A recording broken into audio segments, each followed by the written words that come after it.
ایمان کے بعد سب سے بڑا فریضہ نماز. اس نماز کے فریضے کے لیے لوگوں کو دعوت دے کر مسجد کے ماحول میں لانا، ناپاک ہے غسل کرا دینا، وضو نہیں ہے وضو کا طریقہ بتلانا، اور نماز پیار سے، محبت سے، اکرام سے، ایسے کہ بچ جاؤ آنے والوں کے سامنے، ان کے اپنے سگے ان سے ایسے نہ ملتے ہوں جیسے جماعت آنے والوں سے ملے، جیسے ان کا استقبال کیا جائے. انہیں نماز کے فریضے کو ادا کرانے پر لانا محنت ہے، ایک محنت. یہ نہیں کہ لوگوں کو معلوم ہے نماز فرض ہے نماز پڑھے لوگ، نہیں، یہ کوئی محنت نہیں ہے. آپ ایک بڑا سا بورڈ لگا دیں بازار میں نماز قائم کرو، یہ نبوت کا طریقہ نہیں ہے. طریقہ یہ تھا کہ نماز قائم کرو، اس کے لیے آپ نے کیا محنت کی، اس کے لیے آپ نے کیا محنت کی. بلال رضی اللہ عنہ ایک ایک کے گھر پر جا کر نماز نماز نماز نماز کہہ کر سب کو نماز کے لیے آتے تھے. آجو نماز کے لیے. کیونکہ دیکھو بات یاد رکھو، جب تک امر معروف اور نہی منکر ان دونوں کاموں کے لیے ہر شخص خود اپنے بدن کو استعمال نہیں کرے گا، اس وقت تک اس کی دعوت میں تاثیر اور اس کی بات کے اندر اثر نہیں ہو سکتا. اعضائے انسانی کا استعمال ہونا مجاہدہ ہے، قلم مجاہدہ نہیں ہے، تحریر مجاہدہ نہیں ہے. اعضائے انسانی کا استعمال ہونا مجاہدہ ہے، اعضائے انسانی کا استعمال ہونا مجاہدہ ہے، تحریر مجاہدہ نہیں ہے. اعضائے انسانی کا استعمال ہونا مجاہدہ ہے.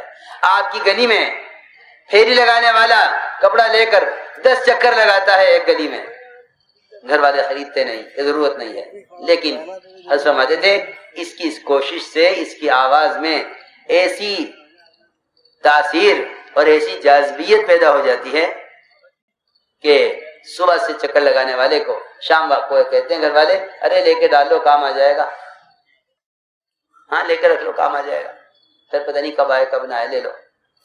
ہم کہتے ہیں کہ یہ اندر والوں کی جو رائے بدلی ہے چیز کے لینے کی، وہ اس کے مجاہدے سے بدلی ہے.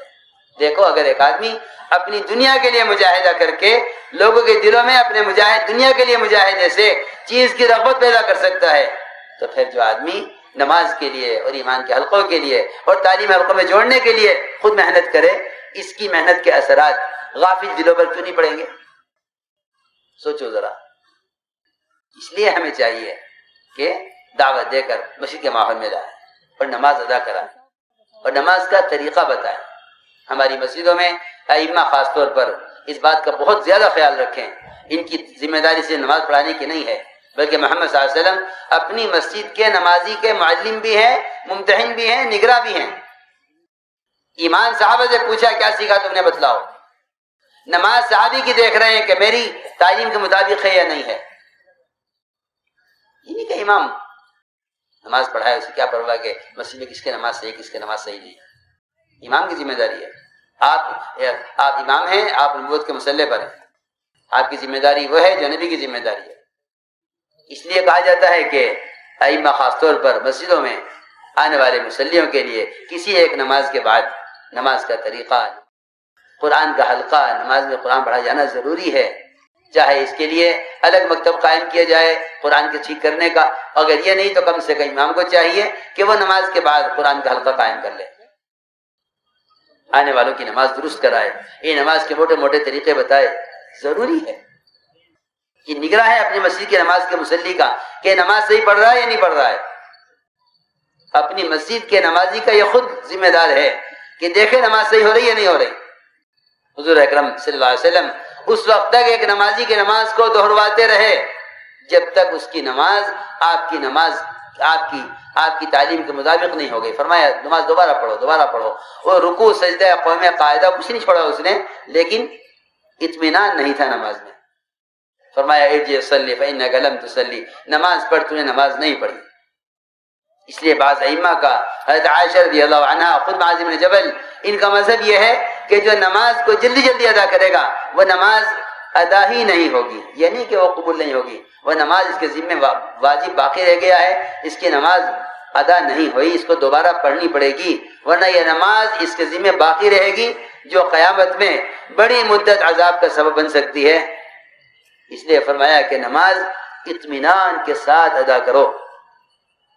اس راستے میں نکالنے کا ایک بنیادی مقصد یہ بھی ہوتا ہے کہ آدمی اسباب کی مشغولی سے جس کے لیے نماز میں جلدی کرتا ہے، جلدی پڑھو جلدی کرو، دکان پر جانا ہے۔ اب تو وہ تو تاجر کی بات ہے، یہاں تو کام کرنے والوں کا حال یہ ہے کہ جلدی نماز پڑھ لو پھر مشورہ ہوگا، جلدی نماز پڑھ لو پھر گشت میں جانا ہے۔ ایک صاحب پوچھنے لگے کہ جی اوابین کا کیا کروں؟ آپ کے اوابین پڑھو اور ہمارا مغرب بعد گشت ہوتا ہے۔ ارے تو اب تک یہ نہ سمجھا کہ دعوت عبادت کو جمع کرنا اصل تھا۔ اطمینان سے مغرب کی نماز پڑھو، سنتیں پڑھو، اوابین پڑھو، اوابین پڑھنے کے بعد جب فارغ ہو جائیں سب، پھر آؤ کہ بھئی چلو اب گشت کریں گے، اب گشت کریں گے، اوابین پڑھو، اوابین کے بعد گشت ہوگا۔ اس لیے کہا جاتا ہے کہ ائمہ خاص طور پر مسجدوں میں آنے والے مصلیوں کے لیے کسی ایک نماز کے بعد نماز کا طریقہ، قرآن کا حلقہ، نماز میں قرآن پڑھا جانا ضروری ہے، چاہے اس کے لیے الگ مکتب قائم کیا جائے قرآن کے ٹھیک کرنے کا، اگر یہ نہیں تو کم سے کم امام کو چاہیے کہ وہ نماز کے بعد قرآن کا حلقہ قائم کر لے، آنے والوں کی نماز درست کرائے، یہ نماز کے موٹے موٹے طریقے بتائے، ضروری ہے۔ یہ نگراں ہے اپنی مسجد کی نماز کے مصلی کا کہ نماز صحیح پڑھ رہا ہے یا نہیں پڑھ رہا ہے۔ اپنی مسجد کے نمازی کا یہ خود ذمہ دار ہے کہ دیکھے نماز صحیح ہو رہی ہے یا نہیں ہو رہی۔ حضور اکرم صلی اللہ علیہ وسلم اس وقت تک ایک نمازی کی نماز کو دہرواتے رہے جب تک اس کی نماز آپ کی تعلیم کے مطابق نہیں ہو گئی۔ فرمایا نماز دوبارہ پڑھو۔ وہ رکوع سجدہ قوم قاعدہ کچھ نہیں پڑھا اس نے، لیکن اطمینان نہیں تھا نماز میں۔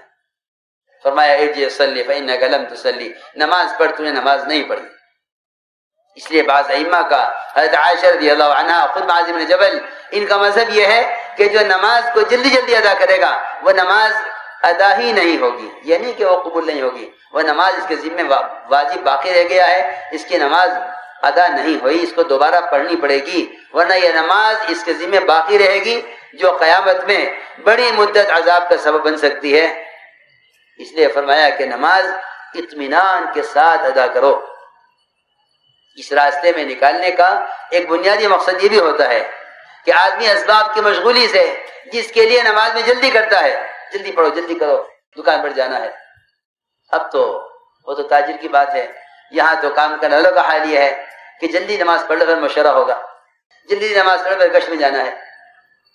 ایک صاحب پوچھنے لگے کہ جی اوابین کا کیا کروں؟ آپ کے اوابین پڑھو اور ہمارا مغرب بعد گشت ہوتا ہے۔ ارے تو اب تک یہ نہ سمجھا کہ دعوت عبادت کو جمع کرنا اصل تھا۔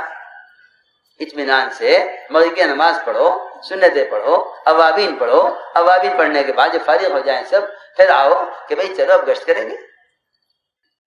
کیونکہ جب کام کو کوئی تنظیم سمجھ لیا جائے اور اس کے لیے وقت دے کر جائے اس وقت یہ کام ہونا ہے، انہیں کوئی پرواہ نہیں ہوگی نماز کے بعد کی سنتوں کی، انہیں کوئی پرواہ نہیں ہوگی نماز کے بعد کی اوابین اور نماز کے بعد کی تسبیحات کی۔ یہ کہیں گے نماز کے بعد مشورہ ہے، یہ چھوڑ کے تسبیحات مشورے بیٹھ جائیں گے۔ ارے دعوت عبادت کو جمع کرنے کا حکم دیا گیا تھا، تم عبادت چھوڑ کر دعوت میں لگ گئے۔ جلدی چلو گشت کے لیے، گشت کا وقت ہو گیا۔ سنتیں، ارے سنتیں تو نفلیں ہیں اور نفلیں اتنی ضروری نہیں ہیں، اصل تو گشت کرنا ہے، یہ اجتماعی کام ہے، انفرادی کام ہے۔ یہ سب شیطان کا دھوکہ ہے، یہ سب شیطان کا دھوکہ ہے۔ عمل سے ہٹانے کے لیے ایک عمل کو ادنا ایک کو اعلیٰ بتا دے گا تاکہ اس کو کر لے اس کو چھوڑ دے۔ حالانکہ دعوت عبادت کو جمع کرنا یہ دین کا حسن ہے، اور دعوت عبادت کو جمع کرنا یہ دین کا کمال ہے۔ جب کام کو کوئی تنظیم سمجھ لیا جائے اور اس کے لیے وقت دے کر جائے اس وقت یہ کام ہونا ہے، انہیں کوئی پرواہ نہیں ہوگی نماز کے بعد کی سنتوں کی، انہیں کوئی پرواہ نہیں ہوگی نماز کے بعد کی اوابین اور نماز کے بعد کی تسبیحات کی۔ یہ کہیں گے نماز کے بعد مشورہ ہے، یہ چھوڑ کے تسبیحات مشورے بیٹھ جائیں گے۔ ارے دعوت عبادت کو جمع کرنے کا حکم دیا گیا تھا، تم عبادت چھوڑ کر دعوت میں لگ گئے۔ جلدی چلو گشت کے لیے، گشت کا وقت ہو گیا۔ سنتیں، ارے سنتیں تو نفلیں ہیں اور نفلیں اتنی ضروری نہیں ہیں، اصل تو گشت کرنا ہے، یہ اجتماعی کام ہے، انفرادی کام ہے۔ یہ سب شیطان کا دھوکہ ہے، یہ سب شیطان کا دھوکہ ہے۔ عمل سے ہٹانے کے لیے ایک عمل کو ادنا ایک کو اعلیٰ بتا دے گا تاکہ یہ اس کو کر لے، اس کو چھوڑ دے. حالانکہ دعوت عبادت کو جمع کرنا یہ دین کا حسن ہے، اور دعوت عبادت کو جمع کرنا یہ دین کا کمال ہے. اس لیے چاہیے کہ اس طرح ہمیں اپنی نمازوں میں کمال پیدا کرنا ہے.